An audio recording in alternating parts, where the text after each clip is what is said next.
I'm Mr. Beat. If you're familiar with me already, you probably already have opinions about me. If you like me, it's likely that you agree with a lot of my opinions, or perhaps you like my personality, or maybe you like the way I smell.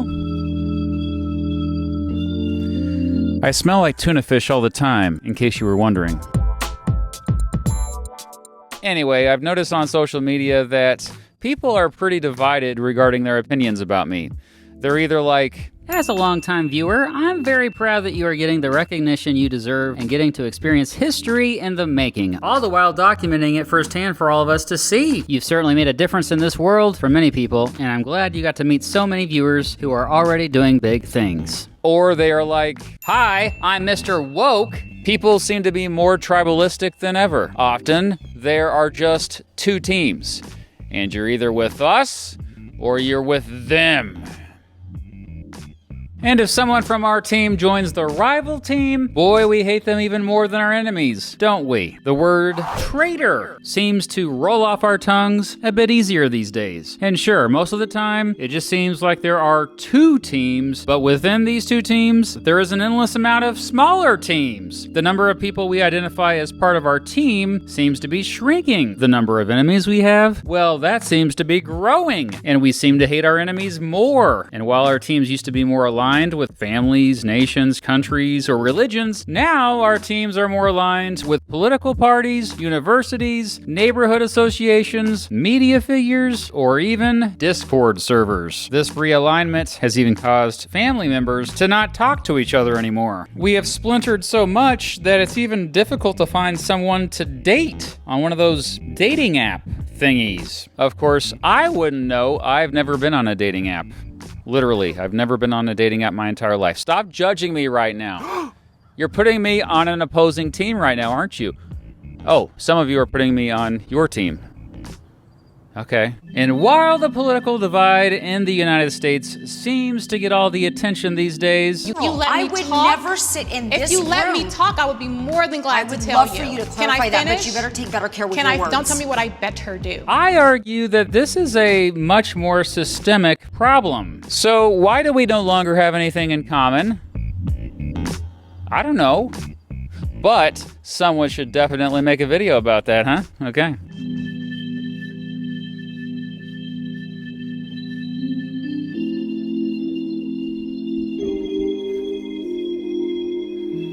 Oh, I guess this is that video.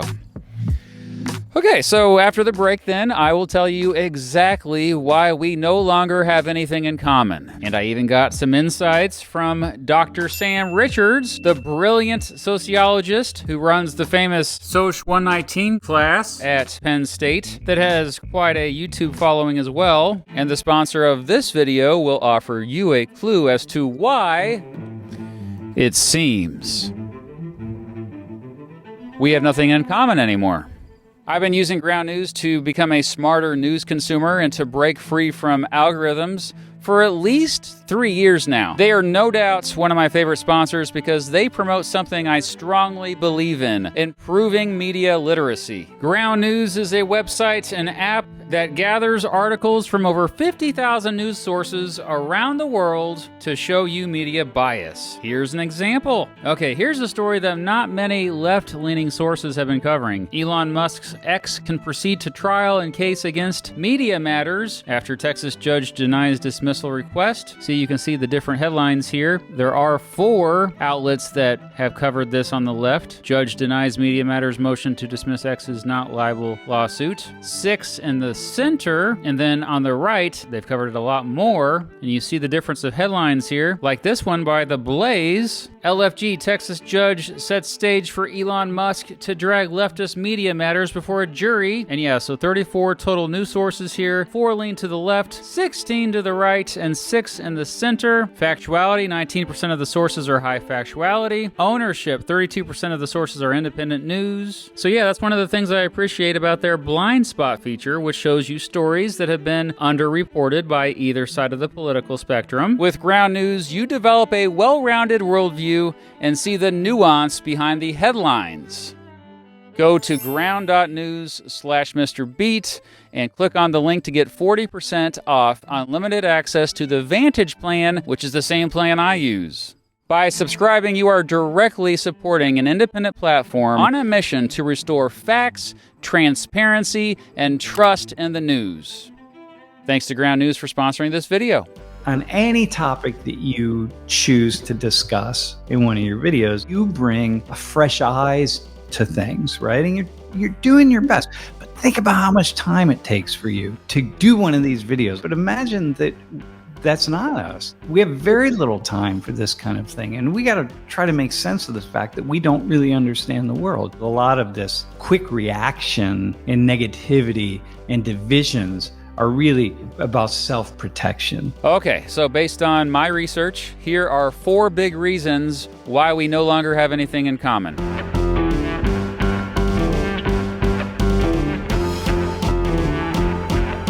At the root of our anger toward each other is increasing scarcity and decreasing economic mobility for hundreds of millions of people around the world. And when I say scarcity, first of all, I mean wealth inequality is getting worse. But it's not exactly that the rich are getting richer and the poor are getting poorer. More accurately, the rich are getting richer, but everyone else is not. At least, not compared to their parents, grandparents, and great-grandparents. Now, when I say decreasing economic mobility, I mean it's now more difficult for people who are not wealthy to improve their economic status. In other words, unless you're already rich, it's more difficult today for folks to get rich than it was for their parents or grandparents.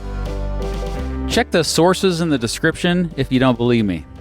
So yeah, whenever there is increasing scarcity, or even if it just seems like there is increasing scarcity, people become more attracted to charismatic people who convince them that they have all the solutions to all the problems. Sadly, people also become more attracted to charismatic people who convince them that there are people, groups, and things to blame for this increasing scarcity. And yes, we often find these charismatic people in the media, on platforms like you're watching right now. More on that in a bit. We have never been more individualistic than we are right now. What the heck? You already forgot what individualism is? I just told you what it meant in the last video. Don't you remember? Oh, you didn't watch the last video, did you? Well, this is awkward. Individualism is the idea that the individual is more important than the community. And individualism seems to be more in style now than at any other point in human history. Now, more than ever, we value being ourselves and doing whatever we can to make ourselves happy. We value free expression. We want our children to be independent, to pursue their dreams, and to love whoever they want to love. We no longer are loyal to companies or brands like we used to be. We pride ourselves in being contrarian and seeking out new ideas. We are less religious than ever before. We are less likely to trust governments or other powerful institutions or individuals. Not only that, thanks to algorithms, everything online is personalized for us. As Daniel Rodgers pointed out in his book, Age of Fracture, the rise and faith that free markets could solve all the world's problems, whether that was actually true or not, fueled this individualism. Rodgers writes that by the 1980s, blind faith in free markets led to consumerism and marketing becoming even more important than they were before. Media companies and advertisers began targeting, quote, markets instead of a broader public. For example, before this age of fracture, a film studio would be much more likely to take a risk making a movie, even if they didn't know exactly who would watch it. During this age of fracture, a film studio is far more likely to make a movie for a specific target audience, as that is more guaranteed to make them money. Media companies and advertisers no longer view us as a big group, They view us as segments of a population: Latinos, evangelicals, tweens, Disney adults, gym rats, college-educated African Americans, K-pop stans, suburban women, wine moms. So not only are we more individualistic these days, but when we are placed into groups, these groups are often smaller and there is less overlap with other groups.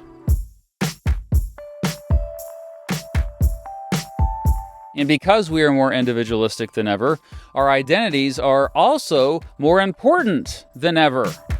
But we can't escape our tribalistic instincts. We have to associate with groups, man. Where's my group at? Identity politics just means wanting to affect how power is distributed in a society based on how we associate ourselves with a group.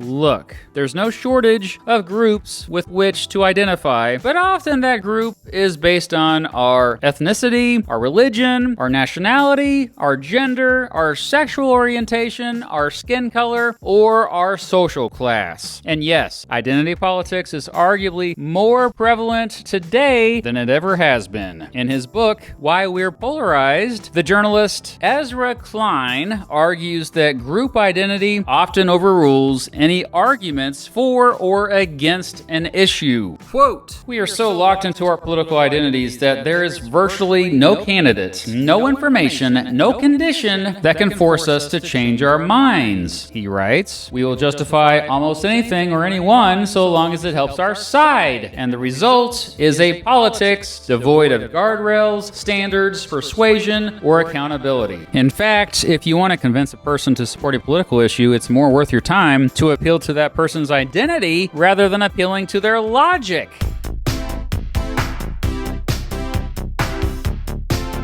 Okay, so our identities are locked in.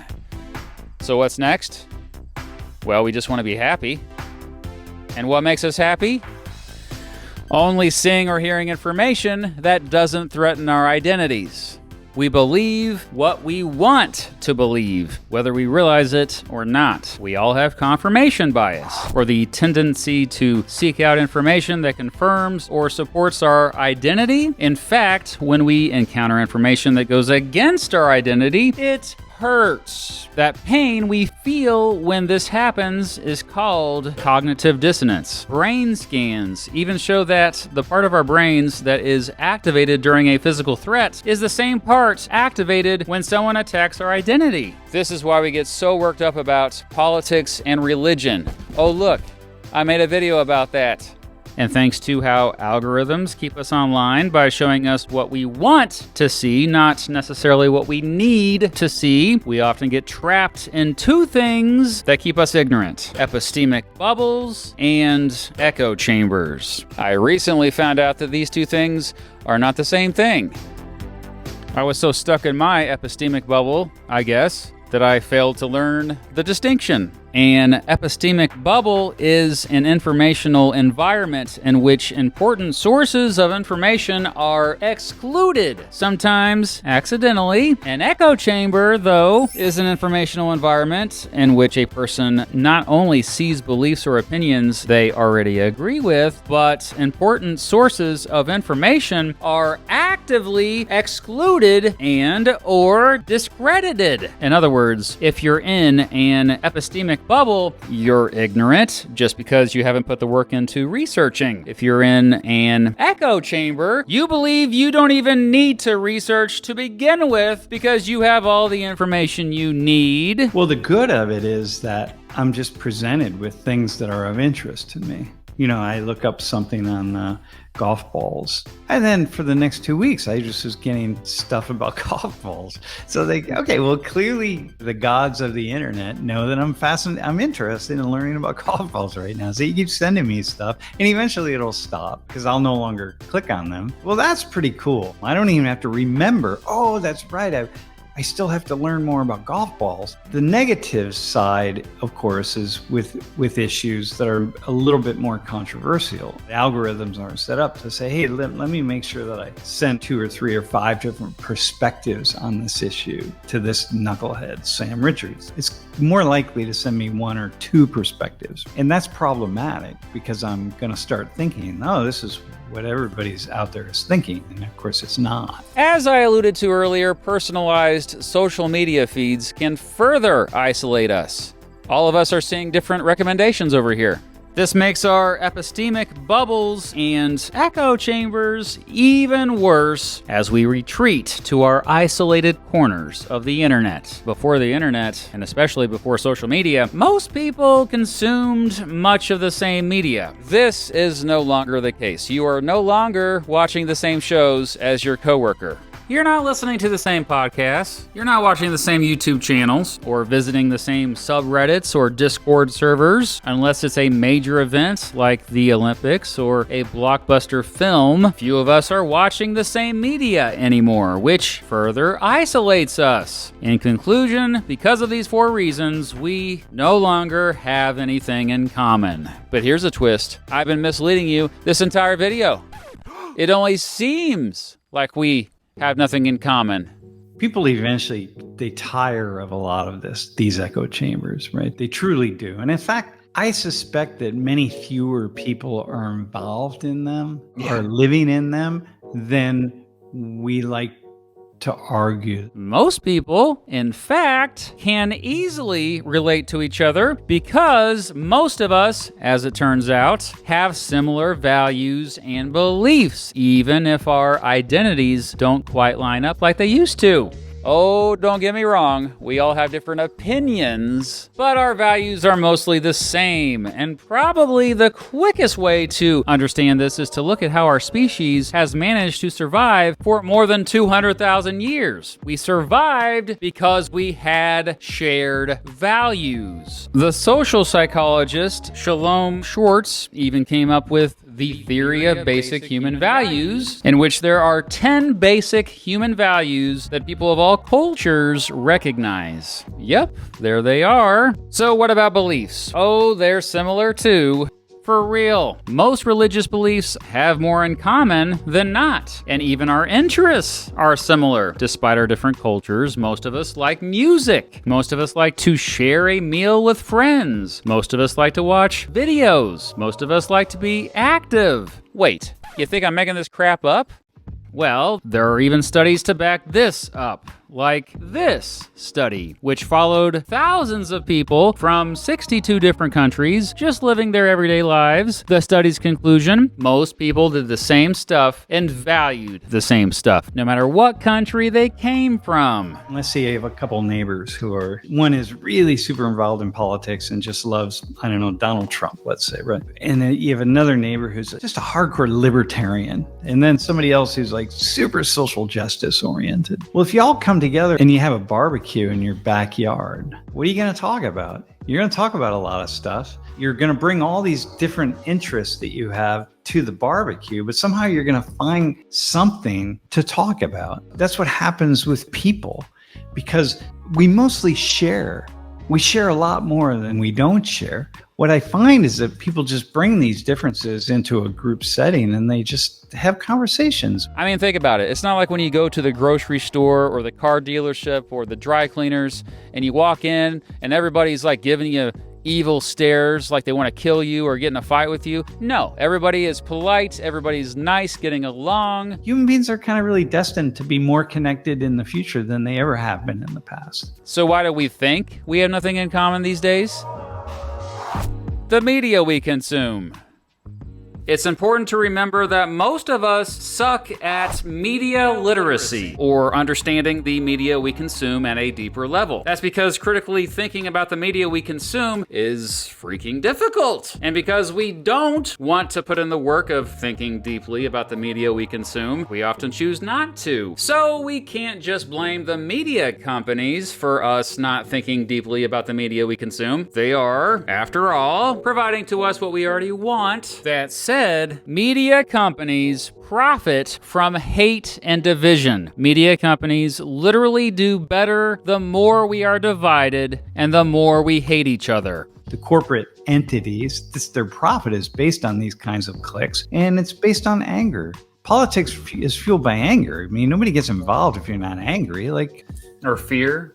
Yeah, fear and anger to me they very much go together, yeah. I think maybe the problem is we're just online too much. Maybe we just need to go outside and touch grass, which is, I think I'm going to do that right now.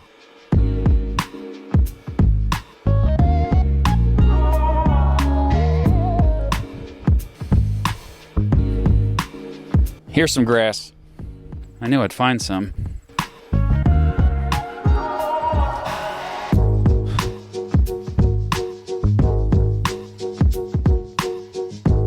This is nice.